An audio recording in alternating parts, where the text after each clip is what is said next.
આવેદનપત્રો ખૂબ જ દુઃખ અને આક્રોશ સાથે આપી રહ્યા છીએ.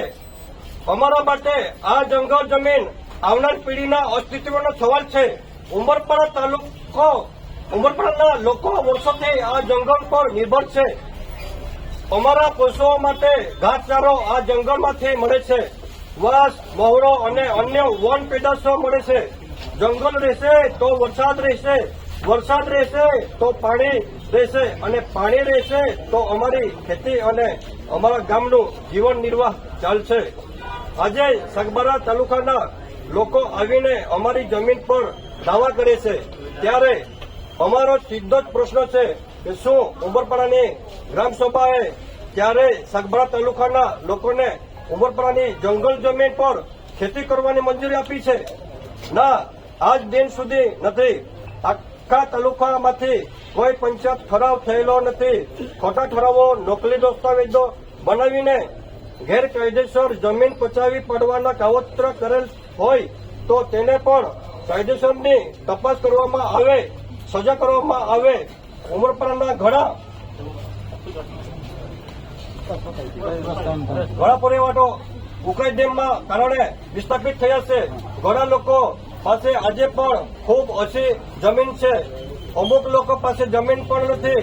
અમારી પાસે આજીવિકાના સાધનો ખૂબ જ મર્યાદિત છે. જો તેના પર પણ સગબારા તાલુકાના લોકો દાવા કરે તો ઉમરપાડાના આદિવાસી માણસો પોતાના પરિવારનું ભરણપોષણ ક્યાંથી કરશે? ક્યાં જશે? અમારી જમીન અને જંગલ પર અમારી પેઢીઓથી આજીવિકા ચાલી રહી છે. અમને અમારી જમીન અને જંગલથી દૂર કરીને વિકાસ કે અધિકારોની વાતો કરી શકાય નહીં. આ જંગલ જમીન ઉમરપાડા તાલુકામાં આવે છે અને સુરત જિલ્લાની છે.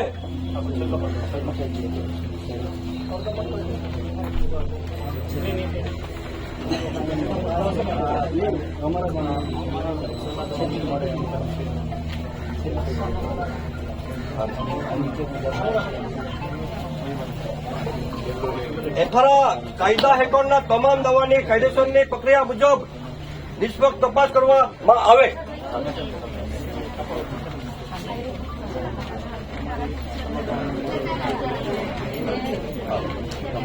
જંગલ જમીન સંબંધો ઉમરપાડા તાલુકાના લોકોને આપવામાં આવે.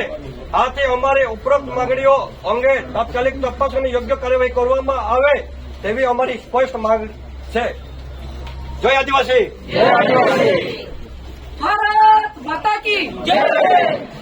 વંદે વંદે વંદે.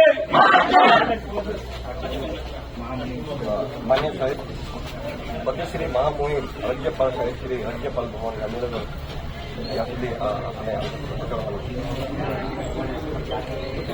ભારત માતા કે